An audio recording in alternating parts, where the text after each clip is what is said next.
Hey, what's going on guys? John here, and today I wanted to do a video review on the AMD Ryzen. This is actually the Ryzen 5 7600X processor. So these are the new 7000 series processors from AMD.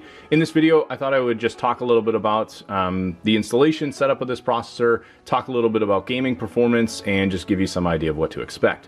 So I've already obviously installed this here in our build. We have a brand new build here that we did with a full DDR5 motherboard setup. So I'm actually utilizing G-Skill Trident memory that runs at about 6,000 megahertz, and this thing is an absolute powerhouse. I was able to match it with an Asus board, I pronounce it that way, and basically I matched this all up. So running CPU-Z inside of Windows, just to give you some idea of specs on this, we're basically looking at, this is what they consider the codename Raphael. It runs at 105 watts. It does utilize the Socket AM5, which is the newer socket on this, the LGA 1718.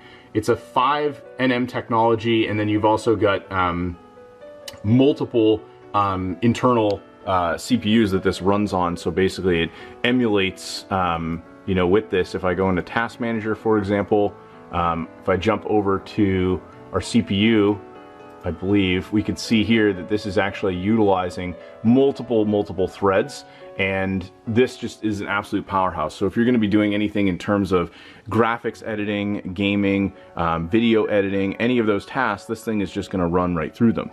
To give some idea on game performance, there's a popular game that I specifically like to play called Hunt Showdown. It's made by the creators of Crysis, which is a very demanding game back years ago, and they've really held nothing back with their newer games. And Hunt Showdown, typically on this particular setup, we were running in this computer the GeForce RTX 3080.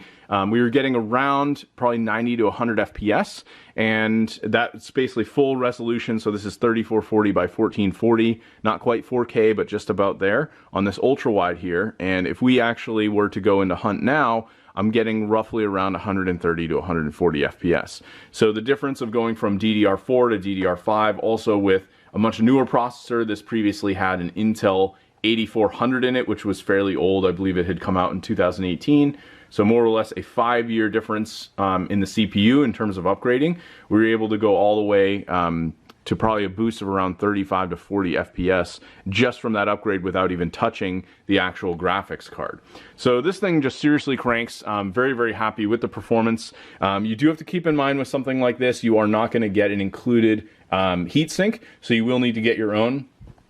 I decided to go with this Elite Capellix by Corsair. So this basically shows you here, this has a large radiator and basically a full AIO system, and we're getting pretty solid temps on something like this. This case actually has an LED readout here right on the front. So sitting idle, we're usually around like that 35 to 40. I did have to replace a motherboard on this, and some of the thermal paste probably could be reapplied, so I could probably even get that down another 3 to 5 degrees with a reapplication of the thermal paste. So overall, very happy with the performance of this. Haven't really had any hiccups.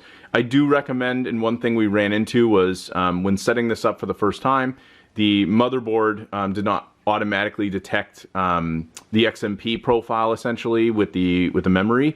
So I had to manually adjust that in the BIOS, and we were actually getting game crashes after about 30 minutes. It was fairly consistent, and I had to update all the memory speeds and make sure all of that was running in sync with the processor. So just keep that in mind when you do a new build like this.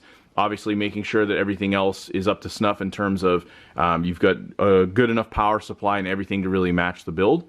Overall, in terms of motherboards for this CPU, you have a lot of selection now with DDR5, and I would just really base it on the features that you're going to have matching whatever case you may have. A big thing that I noticed was some of the motherboards only had like one USB header, and we found that we had many peripherals that maybe needed 2, and there's a lot of motherboards that offer 2. So just thinking about things like that as you go into it, and knowing that all the accessories in your build are going to work out with what you're trying to configure.